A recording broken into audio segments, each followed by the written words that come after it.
prazer muito grande estar com todos vocês mais uma vez, e a alegria sempre vem pelo fato de poder compartilhar não a respeito de quem eu sou, mas de quem Ele é, o Senhor Deus. A nossa vida tem que ser pautada na pessoa dEle. Nem sempre nós o fazemos assim, nem sempre as coisas funcionam desse jeito, e é por isso que nós estamos aqui estudando a respeito da vontade dEle.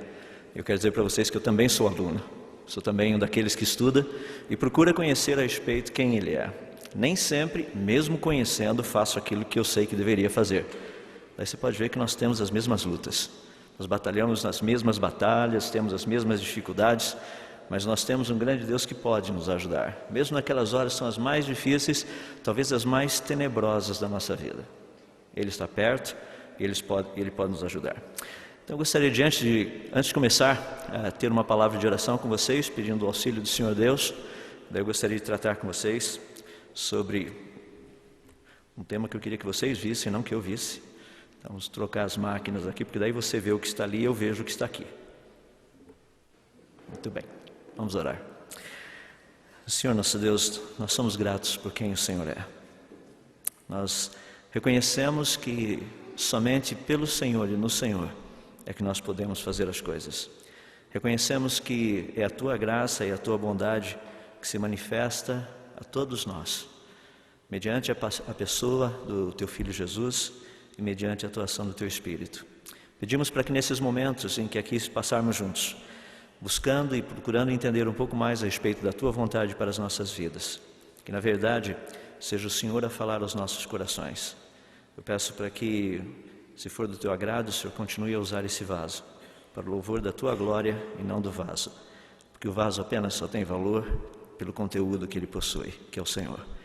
Peço para que o Senhor assim nos abençoe e nos ajude durante esses momentos, que possamos contar com a Tua direção e orientação para tudo aquilo que for feito.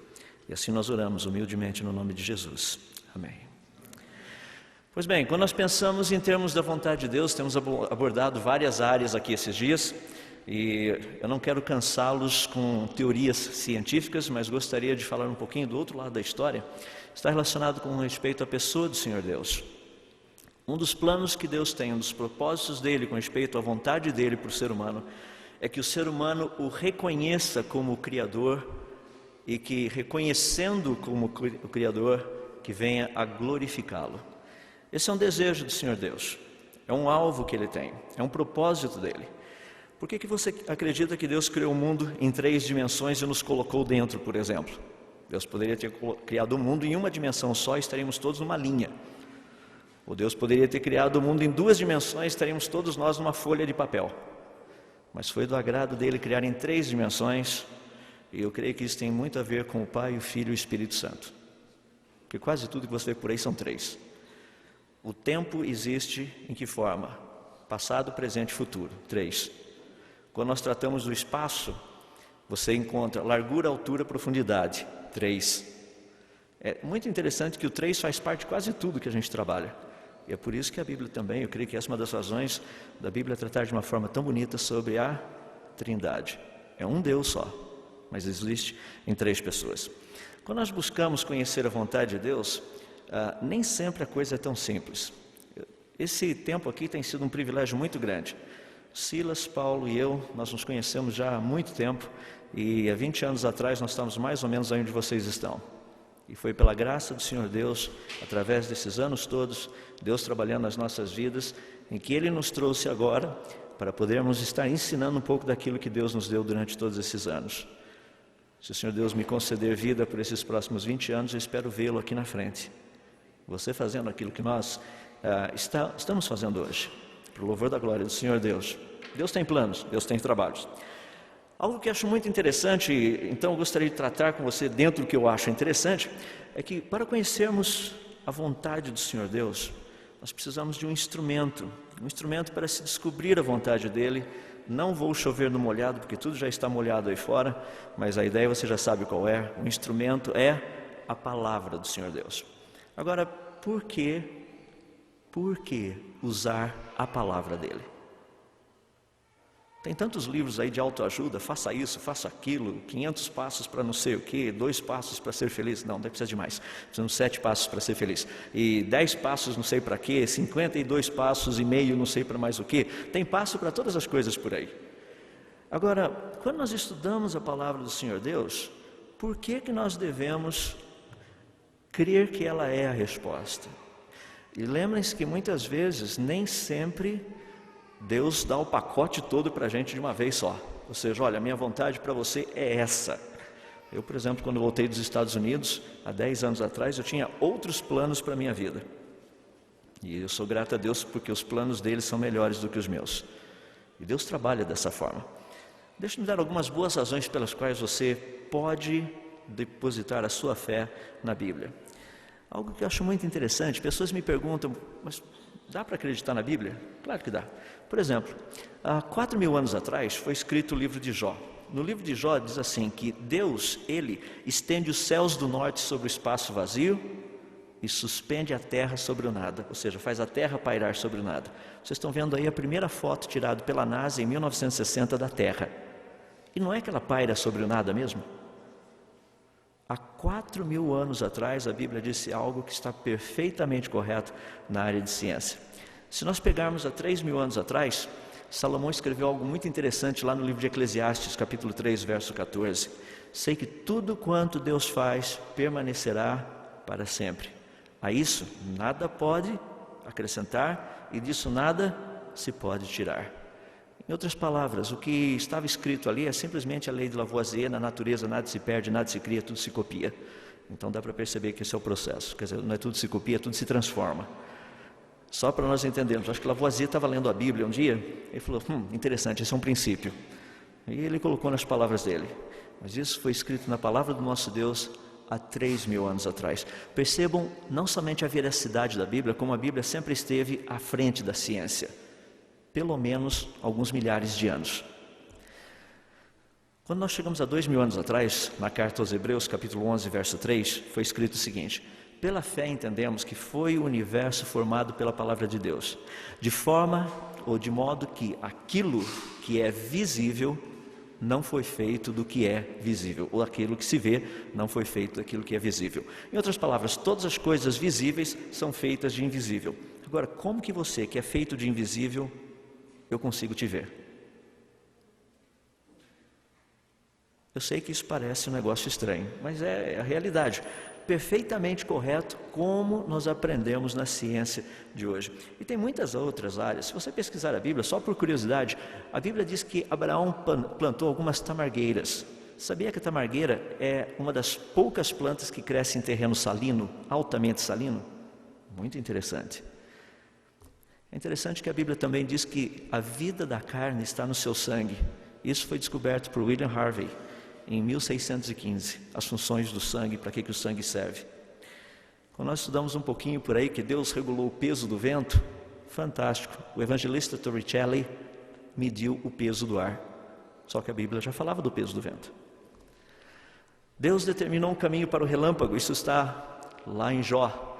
Benjamin Franklin procurou aplicar isso daí e criou o para-raio. Ou seja, realmente tem um caminho para o relâmpago, se não tivesse, o para-raio não funcionava. São pequenos detalhes que a Bíblia nos mostra quanto ela está correta, mesmo na área de ciência. Deixe-me dar mais alguns, porque eu creio que são de grande importância para a gente. A Bíblia nos diz que nós viemos todos de uma única e mesma mulher. Isso é um negócio muito interessante.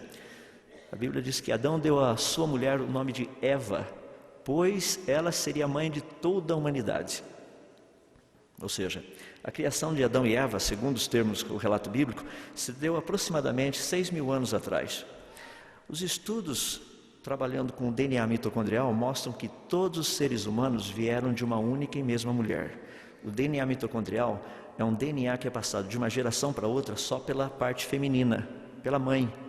Eu tenho 3 filhas, minhas filhas têm o DNA mitocondrial da minha esposa, elas não têm o meu. Eu peguei o meu da minha mãe, só que eu não passei para elas. E se nós pegarmos aqui, fizermos um teste de DNA mitocondrial, você vai ter que olhar para a pessoa que está do teu lado e falar: oi, primo. Porque todos nós temos praticamente o mesmo, nós viemos de uma mesma mulher. E no fundo, você está vendo o teu primo sentado do teu lado. ou tua prima. Cuidado com o que você está pensando. É teu primo e tua prima. Então é muito legal esse trabalho. Quando teria vivido essa Eva mitocondrial? Porque a ciência sabe que todos nós viemos de uma única e mesma mulher. Esse trabalho é do trabalho da doutora Rebecca Ellicott, da Universidade de Berkeley. 2 pesquisadores trabalharam muito em cima disso, Lawrence Lowy e Siegfried Schreier. Eles fizeram um estudo colocando o tempo que demoraria para o DNA mitocondrial ter as variações que ele tem hoje, que são pequenas, muito pequenas. Olha que número fantástico que eles chegaram. Que a Eva mitocondrial, ou seja, a mulher que teve o DNA mitocondrial perfeito, teria vivido entre 6.000 e 6.500 anos atrás. Impressionante. Tem gente que chega para mim e fala assim, mas a Bíblia fala a ciência fala um monte de coisas que a Bíblia não fala. Por exemplo, a Bíblia fala de homem das cavernas? Claro que fala, você nunca leu? Olha no livro de Jó, capítulo 30, olha que interessante. De míngua e fome se debilitaram, e recolhiam-se para os lugares secos, tenebrosos, assolados e desertos. Apanhavam malvas junto aos arbustos, e o seu mantimento eram as raízes dos zimbros. Do meio dos homens eram expulsos e gritavam contra eles como contra o ladrão, para habitarem nos barrancos dos vales e nas cavernas da terra e das rochas. Bramavam entre os arbustos e ajuntavam-se debaixo de urtigas. Eram filhos de doidos e filhos de gente sem nome, e da terra foram expulsos. A única diferença é que a Bíblia nos dá a versão correta dos homens das cavernas. Quando que essas pessoas viveram? Na época de Jó. Na época que, pouquinho depois ali, você vai encontrar Abraão. As pessoas chegam para mim e falam assim, mas a Bíblia não fala de dinossauros. O livro de Jó é um livro de cientista. Eu acho que era Jó e 3 cientistas. Ou seja, o dia que eu chegar lá no céu, vou ter que conversar com os 4. O quinto era, que eu acho que era o fera, era o bom mesmo da turma, era o mais novinho. Olha que interessante lá no livro de Jó, aí não é capítulo 30, é capítulo 40, tem um pequeno errinho aí. Capítulo 40, do verso 15 em diante, passagem que vocês estão vendo aí. O texto está correto, a referência está errada. Contemplas agora o behemote que eu fiz contigo, que come a erva como o boi. Eis que a sua força está nos seus lombos e o seu poder nos músculos do seu ventre. Quando quer, move a sua cauda como cedro. O cedro tem de 3 a 5 metros de altura. Os nervos das suas coxas estão entretecidos. Os seus ossos são como tubos de bronze e a sua ossada é como barras de ferro. Estuda um pouquinho mais a respeito dos braquiossauros, dos apatossauros e dessa turminha toda aí para você ver. É fascinante. Então, quando nós olhamos as Escrituras, você começa a ver que a Bíblia fala dessas coisas. Mas se eu perguntar para você, tem toda essa riqueza na palavra de Deus? Tem tudo isso. Mas Deus nos convida também a estudá-la para compreender qual a vontade dEle ali. Deixa-me dar um exemplo muito interessante. Muitas pessoas olham para a Bíblia e procuram encontrar contradições. Não sei se você já encontrou algum amigo ou amiga que seja desse jeito. Gosta de encontrar problemas na Bíblia. E a Bíblia tem vários. Agora, problemas existem para serem solucionados. É por isso que tem toneladas deles. E eu também. É para que a gente aprenda a solucionar os problemas. Algo que eu acho muito interessante, portanto, quando as Escrituras nos dão um problema, Deus o colocou ali com o propósito de uma solução. Deixa-me dar um exemplo. Pergunta, em que ano Salomão começou a construir o templo? Você fala, isso é simples. É só ir lá para o livro de 1 Reis, capítulo 6, verso 1, e você mata o problema ali.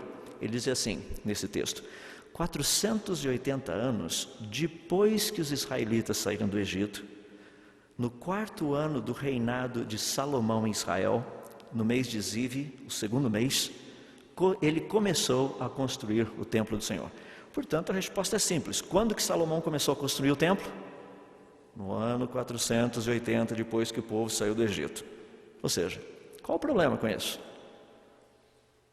Praticamente não teria problema nenhum, a não ser um pequeno detalhe.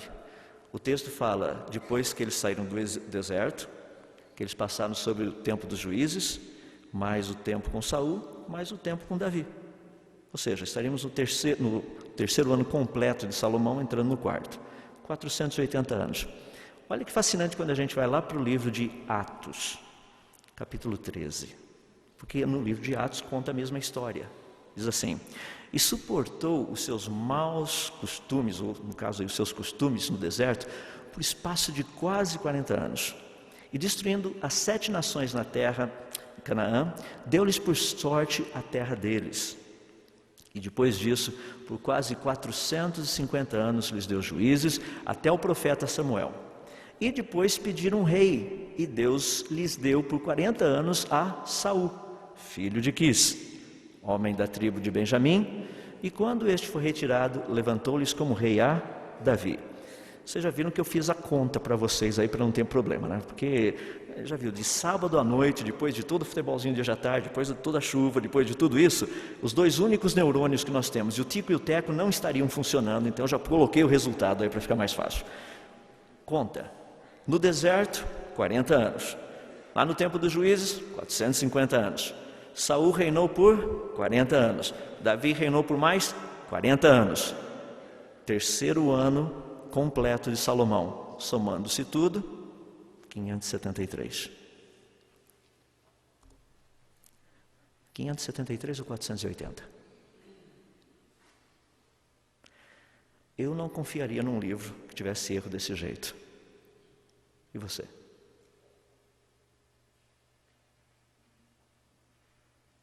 Eu não confiaria em livro que tivesse erro desse jeito. E você? O problema é que isso não é um erro.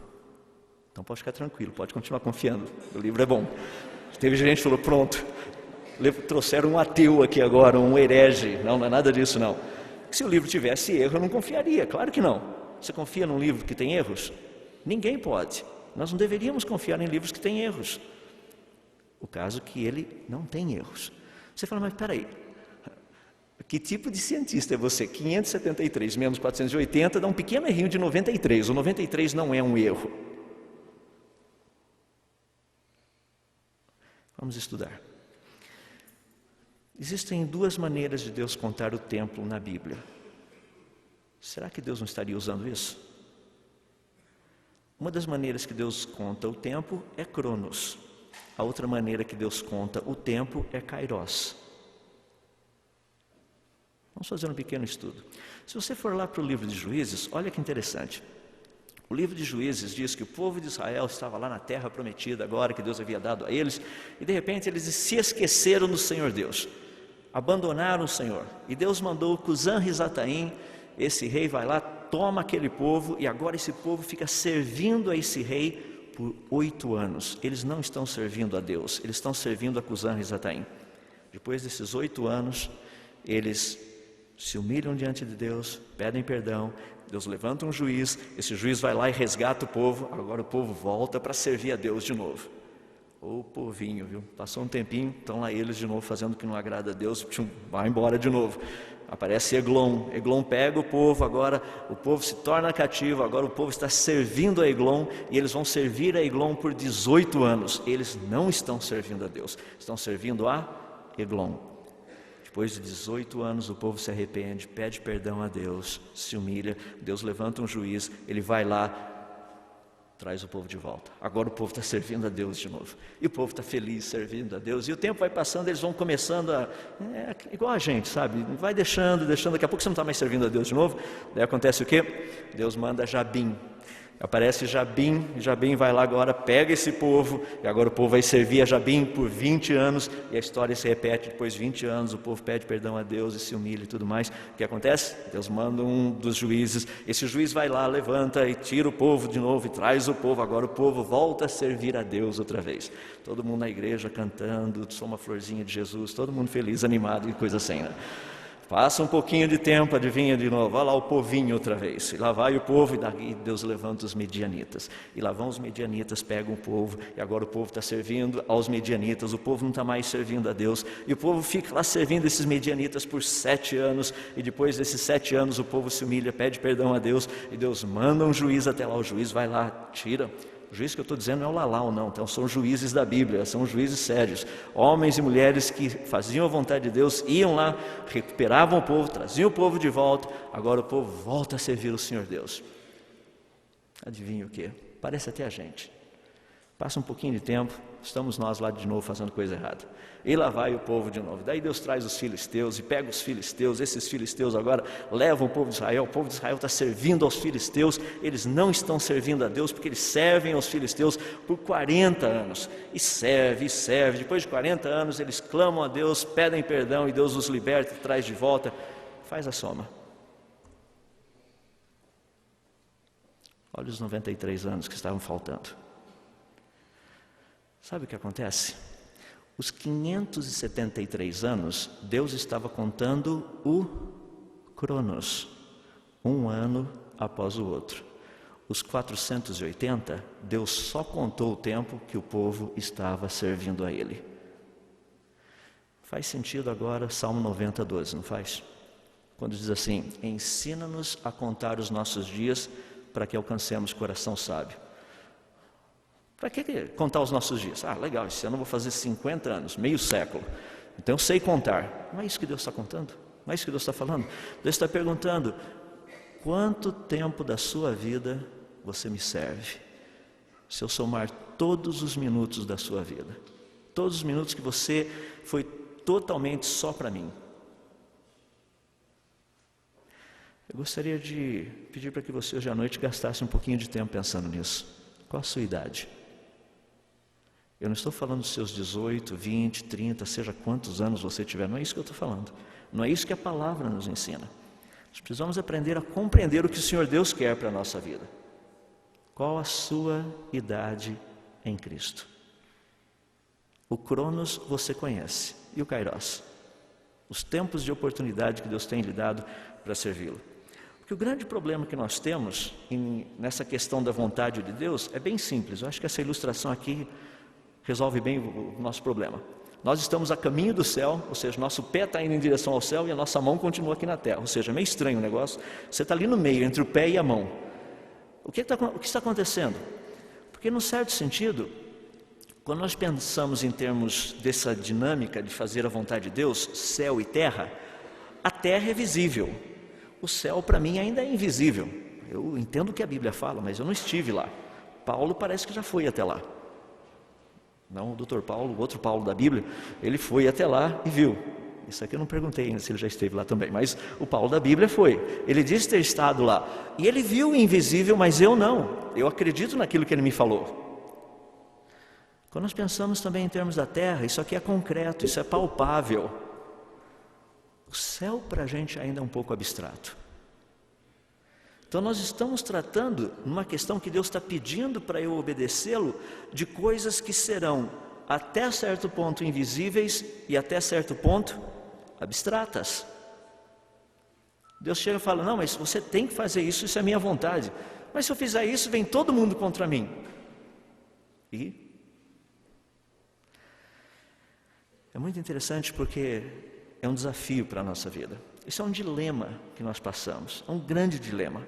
Nós ficamos o tempo todo entre essas duas coisas, porque nós queremos fazer aquilo que é visível, aquilo que é palpável, e muito da vontade de Deus é Deus pedindo para eu fazer coisas cujo resultado, talvez eu não vou colher nessa terra ainda. Talvez eu não vá ver os frutos. Deus não me prometeu que iria vê-los. Essa é a dinâmica que o Senhor Deus quer que nós tenhamos. Mas também tem um desafio em cima disso. O desafio que Deus faz para conosco é um desafio muito simples. Ele diz o quê? Lá no livro de Eclesiastes 12:1. Lembra-te do teu Criador nos dias da tua juventude, antes que venham os dias difíceis e se aproximem os anos em que você dirá: não tenho satisfação neles. Eu quero garantir para você, esses anos virão. Não pensa que vai ser sempre do jeito que você está aqui agora, não. Se você acha que a vida está difícil agora, meu amigo, acorde. Tem coisa muito mais difícil aí pela frente. Mas serão nessas dificuldades maiores que, se você lembrar do seu Criador, você terá a base para continuar a caminhada. Se você se esquecer dele, talvez o que você está vivendo hoje aqui vão ser apenas memórias. Por isso que a Bíblia nos diz: lembra-te do teu Criador. Agora, vamos ser honestos, é meio difícil lembrar do seu Criador na aula de biologia, né? Já imaginou que maravilha? Você está na aula de biologia, afinal de contas, o meu tataravô foi uma ameba. Agora, como é que eu posso lembrar do meu Criador, sendo que o meu Criador disse, no princípio criou Deus os céus e a terra? Ótimo. Façamos o homem a nossa imagem e semelhança e Deus cria uma ameba. Ou seja, pensou que legal? Então, Deus era uma ameba? Não, obviamente não. Essa dinâmica de que Deus criou o homem à sua imagem e semelhança, toda a ciência vai contra esse conceito. É para que você não se lembre disso, para que você se esqueça disso, para que essa ideia de que você foi criado à imagem e semelhança dele seja apagada da sua mente. Por que você é bombardeado com isso o tempo todo? Se eu chegar a perguntar para você qual a idade do planeta Terra, se eu chegar para você ler um texto da Bíblia e falar, olha, está aqui, Deus criou Adão, e Adão gerou um filho quando ele tinha 130 anos de idade, na flor da idade, porque ele viveu ainda mais 800 anos depois disso, então era um simples adolescente lá, e 130 anos, nasceu um filho, deu a ele o nome de Sete. Antes dele, Caim e Abel já tinham nascido. Se eu chegasse e perguntasse para você ali, qual a idade do planeta Terra quando Sete nasceu? Ouça e vê se isso faz sentido na tua mente. O planeta Terra tinha 130 anos. Você fala, peraí, e aqueles bilhões de anos, aqueles fósseis, aqueles negócios todos lá? A tua mente já funciona não mais no plano de referência das Escrituras, ela já funciona num plano de referência totalmente evolucionista, totalmente. Ou seja, você é fruto do acaso. E daí nós adoramos ao acaso, porque afinal de contas, olha o que o acaso produziu. Foi por acaso. Então não tem nada de bonitinhos, esquisitos ou estranhos, não sei, simplesmente é fruto do acaso.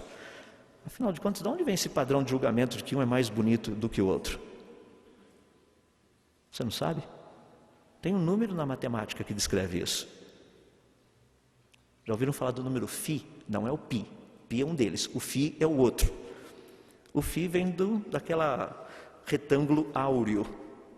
Retângulo áureo é aquele retângulo que os gregos aprenderam, descobriram, usaram. Está na história por aí. Se você quiser, depois você pode pesquisar.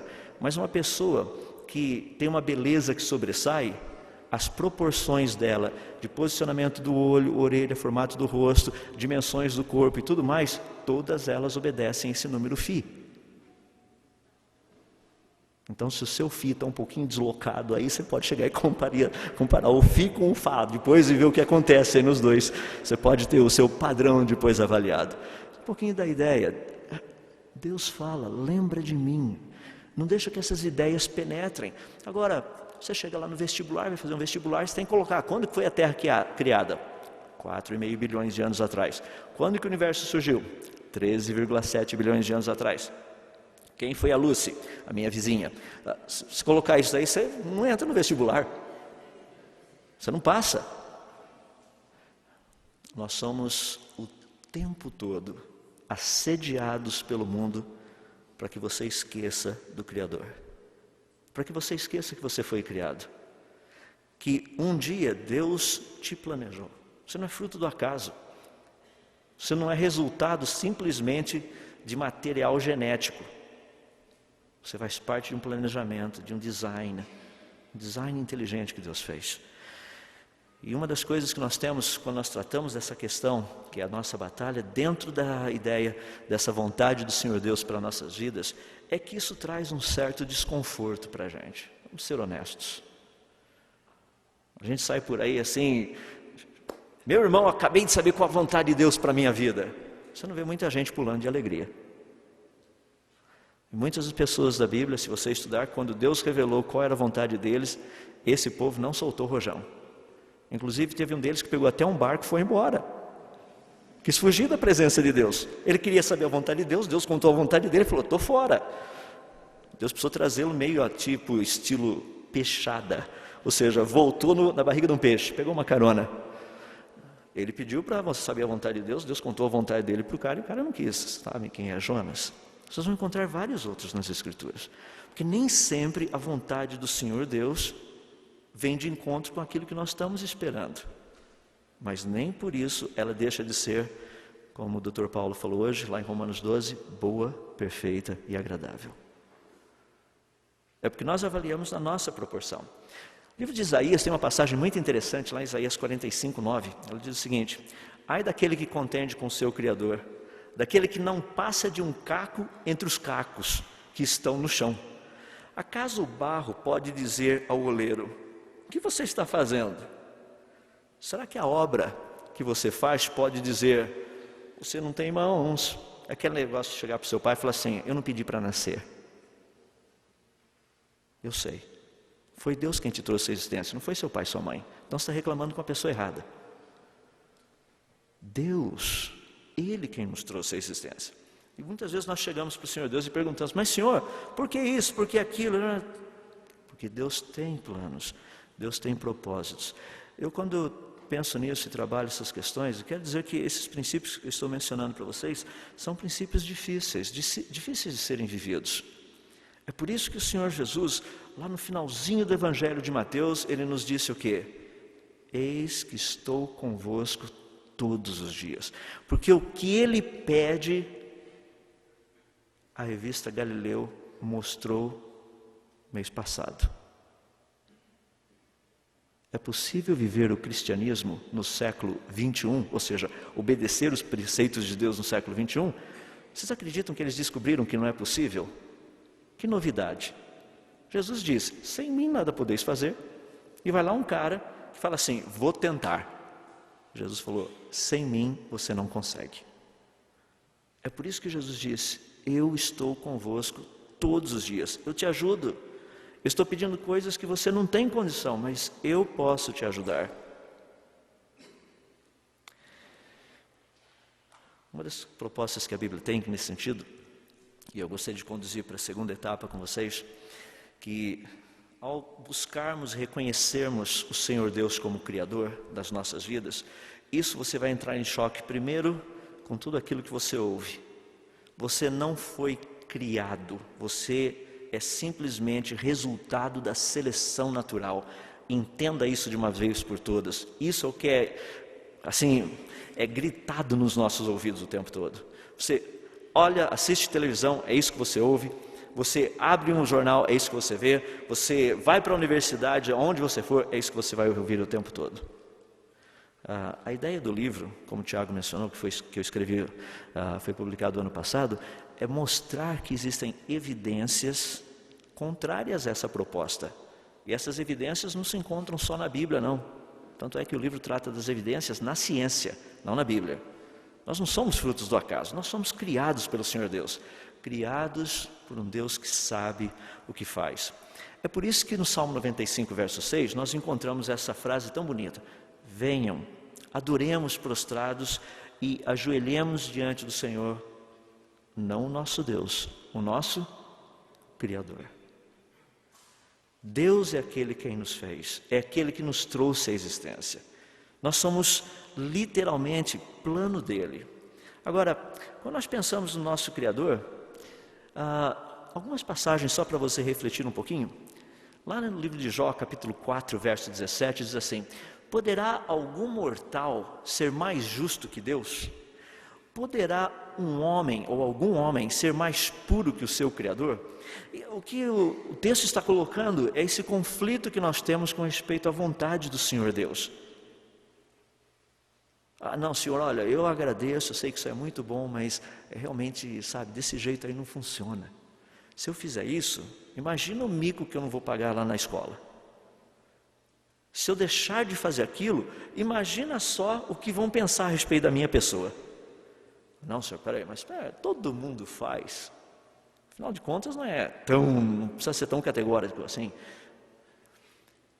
Deus faz certas propostas para nós, como suas criaturas. Nós devemos nos colocar diante dele, entender qual o papel de Deus na nossa vida. E tem umas lições bonitas. Por exemplo, eu gosto de pensar em termos bem práticos e bem científicos. Você já pensou alguma vez quando você era apenas DNA? Não, né? A gente costuma pensar assim, quando era pequenininho, mas quão pequenininho? Já imaginou naquele momento em que você era apenas um pontinho final no finalzinho de uma frase? ou seja, ser apenas um zigoto, um óvulo feminino fecundado, você fala, eu não lembro nada daquela época, nem eu. Espero que você não lembre nada também, porque senão a gente vai ter alguns problemas sérios de teologia aqui. Mas era aquele pontinho lá. Olha que interessante o que o Salmo 139 nos diz. Tu criaste o íntimo do meu ser e me teceste no ventre de minha mãe. Eu te louvo, porque me fizeste de modo especial e admirável. Tuas obras são maravilhosas. Digo isso com convicção. Eu fico imaginando quando o Senhor Deus pegou aqueles 3 bilhões, 164 milhões e 700 mil letrinhas genéticas do Adalto e colocou uma depois do outro. Falou, bom, essa daqui vai dar a cor do olho. Essa outra aqui, posicionamento da orelha. Isso aqui, cabelo. Se bem que não vai durar muito. E coisas desse jeito. E foi colocando cada uma delas, uma por uma. Você não é um erro, você não foi algo que Deus criou sem propósito. Quando você era apenas um DNA, Deus já tinha dado para você todas as características que Ele queria que você tivesse. Isso é trabalho de Criador, isso não é trabalho de seleção natural. Porque nós temos um Criador. Ele organizou cada uma das letrinhas do seu DNA. Você se lembra quando você era apenas um simples embrião? Espero que não também, né? Era tão pequenininho, nossa, tinha ali um centímetro de coisas desse jeito. A Bíblia assim, diz o seguinte, meus ossos não estavam escondidos de ti, quando em secreto fui formado e entretecido como nas profundezas da terra. Os teus olhos me viram o meu embrião, todos os dias determinados para mim, todos foram escritos no teu livro antes de qualquer um deles existir. Como são preciosos para mim os teus pensamentos, ó Deus. Como é grande a soma deles. Se você perder o referencial que Deus é teu Criador, você vai ter toneladas e toneladas e toneladas de razões para se sentir o mais miserável nesse mundo. Ah, mas eu não tenho a cor dos olhos, eu não tenho a estrutura, eu não tenho isso, eu não tenho. Você não vai ter um monte de coisa. Não se preocupa, como o pastor Silas disse, nós somos a média. Ou seja, se você é estranho, é esquisito, seja lá o termo, não se preocupa, essa é a média. De vez em quando tem um outro mais bonitinho, mais cheiroso, mas o resto é todo mundo a média por aqui. Deus faz assim. Lembrem-se que todos os seus dias foram planejados por quem te criou. E quem te criou não foi teu pai e tua mãe. Vai além disso. Foi o próprio Deus. Ele planejou não somente o teu DNA, mas Ele planejou todos os dias da sua vida. Agora é interessante que eu volto a insistir nisso. Nós não somos frutos do acaso, embora querem que a gente acredite nisso. Nós somos bombardeados por isso o tempo todo.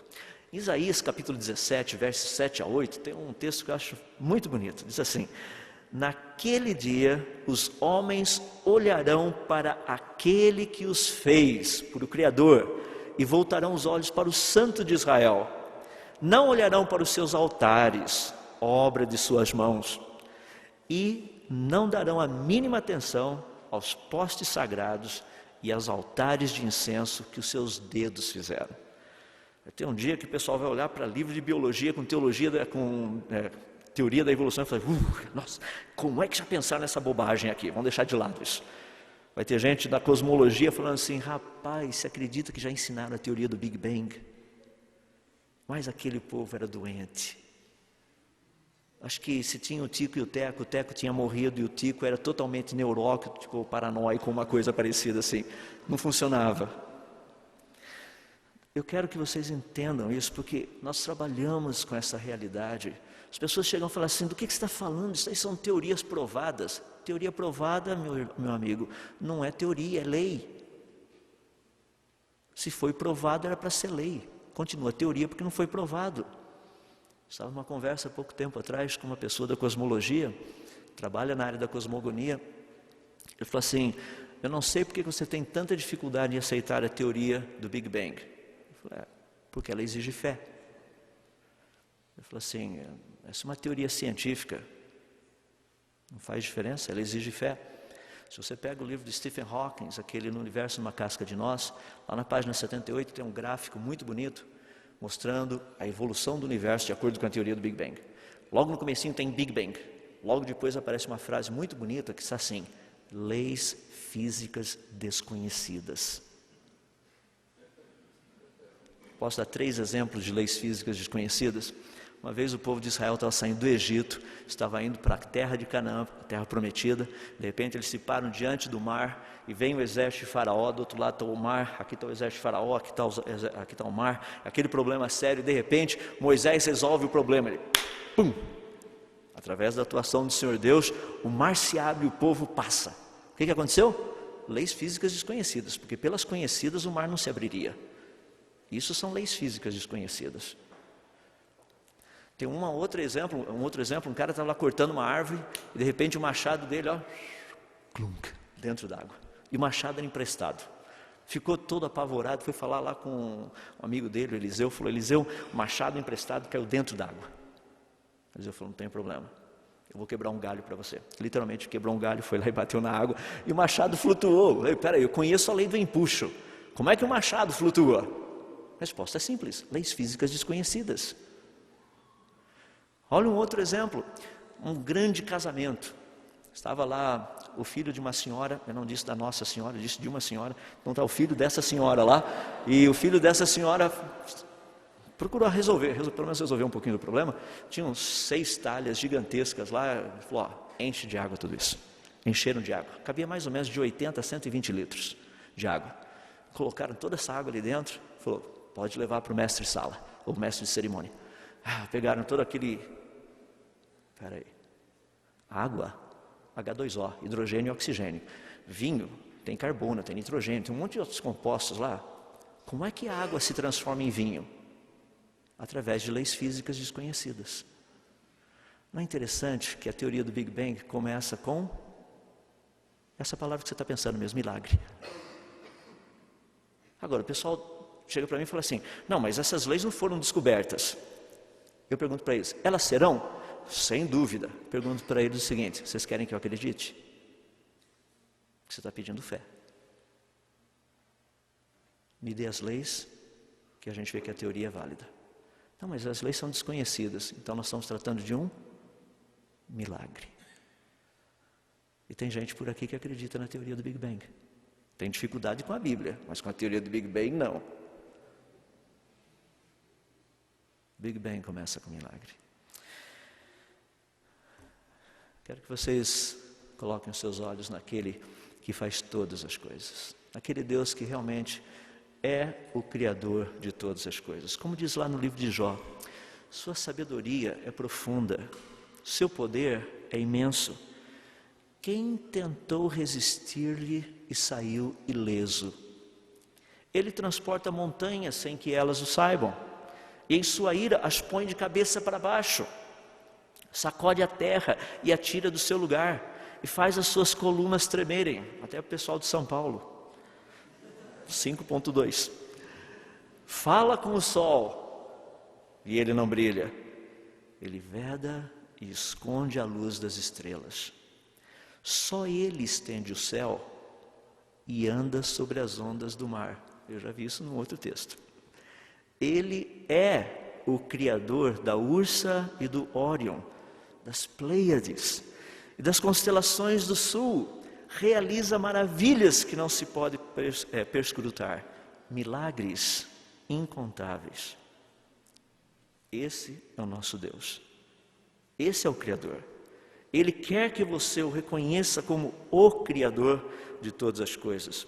Por isso, lá no livro de Gênesis, de uma forma tão bonita, lá no capítulo 14, versos 19 e verso 22, uma conversa de Melquisedeque com Abraão, não Abraão ainda, mas Abrão. Se vocês quiserem conversar com Melquisedeque, ele se encontra em algum lugar por aqui hoje. Eu tive a oportunidade de conversar com ele hoje à tarde. Não é o Melquisedeque da Bíblia, é um outro Melquisedeque, mas você pode conversar com um Melquisedeque também. No caso desse Melquisedeque, falando com Abrão, ele diz o seguinte: bendito seja Abrão, pelo Deus Altíssimo, Criador dos céus e da terra. de mãos levantadas ao Senhor, o Deus Altíssimo, Criador dos céus e da terra. Eu gostaria de terminar com uma proposta do Senhor Deus. Ergam os olhos e olhem para as alturas.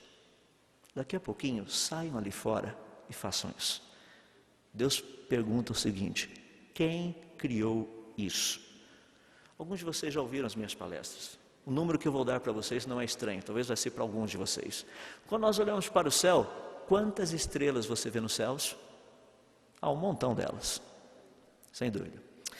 Sabia que a ciência já sabe com convicção, não existe dúvida, que existem mais estrelas no céu do que todos os grãos de areia de todas as praias e de todos os desertos do nosso planeta. Tem mais estrela lá em cima do que todos os grãos de areia desse nosso planeta. E o que você vê lá no céu, a olho nu, é pouquinha coisa. Meu desafio para que você estude ciência é para que um dia você tenha a capacidade de fazer equipamento que nos proporcione imagens como essas. Isso é o céu. Para onde você olhar, isso é o que você vê. Só na nossa galáxia são mais de 200 bilhões de estrelas. São mais de 10 bilhões de galáxias no universo. São mais de 100 bilhões de galáxias anãs. Para onde você olhar, você vê estrelas. Nuvens de estrelas. Pensa que cada uma dessas estrelinhas é estilo sol. E no livro de Salmo, capítulo 19, nós lemos ali: os céus manifestam a glória de Deus, e o firmamento anuncia as obras de suas mãos. Que glória é essa? Essa. Olha para o céu. Comece a ver um pouco do que tem lá em cima. Isso é o céu. Nós muitas vezes ficamos olhando só um pouquinho de estrelinhas lá no céu e acho que viu todas as coisas. Isso é bem do estilão de Bíblia, sabe? Os cristãos geralmente levantam de manhã cedo, leem meio versículo e acham que já estão prontos. Mergulha. Vai a fundo para você ver o que tem lá. Estude um pouquinho. Isso é o céu. Quando o Senhor Deus pergunta, lá no livro de Isaías: a quem me comparareis para que eu lhe seja igual? Diz o santo. Deus fala: levantem os olhos, olha para cima, use o telescópio de Hubble, use o Keck, use o que você puder para ver um pouquinho do que tem aí em cima. Você vai ficar impressionado com o que você vai ver, porque em todas essas coisas você verá a minha glória. Só que a gente prefere assistir Malhação. Eu nem sei quais são as novelas que estão rolando por aí, mas são essas as coisas que a gente prefere assistir. É o que a gente prefere ver do que ficar olhando para aquilo que o nosso grande Deus fez. Eu desafio para vocês, à medida que vocês vão vendo o que está aí, é o Criador de todas essas coisas que nos convida a reconhecê-lo como Criador e a adorá-lo e a glorificá-lo como Criador. Não tenho medo de fazer ciência. Muitas pessoas acham que se fizer ciência, você vai perder a fé. Se você perder, porque você nunca teve. Não tenha medo. Pode ir para a área da física, da biologia, pode ir para qualquer uma dessas áreas, que ali você vai descobrir a grande, poderosa mão do Criador, daquele que fez todas as coisas segundo o conselho da sua vontade. Daquele que diz para você: não temas, eu te ajudo. Esse é um pouquinho daquilo que o nosso Deus tem. Te convido a olhar para Ele como teu Criador. É vontade dele isso. É desejo deles. Não permita que todo esse negócio, tentando levá-lo para o acaso, te afaste do Criador. Vamos orar. Senhor nosso Deus, Criador dos céus, da terra, das coisas que são visíveis e também daquelas que são invisíveis. Criador daquilo que nós já observamos até o presente momento. Também Criador daquelas coisas que talvez com os equipamentos da próxima geração nós teremos oportunidade de ver. Nenhuma dessas coisas, nenhuma delas foi criada simplesmente pelo acaso. A Tua palavra nos diz que todas elas são obras das Tuas mãos. E nós só podemos humildemente chegar diante do Senhor e dizer, como é dito lá no livro de Apocalipse, no capítulo 4, que ao Senhor pertence toda a honra, toda a glória, todo o louvor, toda a adoração. Porque todas as coisas o Senhor criou. Sim, elas vieram à existência e passaram a existir, porque foi da Tua vontade que assim o fizesse. E nós te bendizemos porque aprove ao Senhor também nos trazer à existência. O Senhor escolheu qual época nós iríamos nascer. O Senhor escolheu em qual família nós iríamos nascer. O Senhor, na Tua bondade e graça, tem escolhido todos os passos para as nossas vidas. Pedimos a Deus para que, ao considerarmos todas essas coisas, possamos entender e crer que aquele que criou o universo é aquele que também nos trouxe à existência e que o Senhor tem um plano para as nossas vidas. Não permita, ó Deus, que os nossos corações permaneçam insensíveis ao Senhor, mas permita, ó Deus, e concede que tenhamos um coração inclinado a fazer a Tua vontade, para que possamos buscar ao Senhor, buscar com inteireza de coração, buscar com um desejo, como o salmista colocava, da forma como a corça suspira pelas correntes de água, que assim também nós venhamos a desejar pelo Senhor, desejar pela Tua vontade na nossa vida.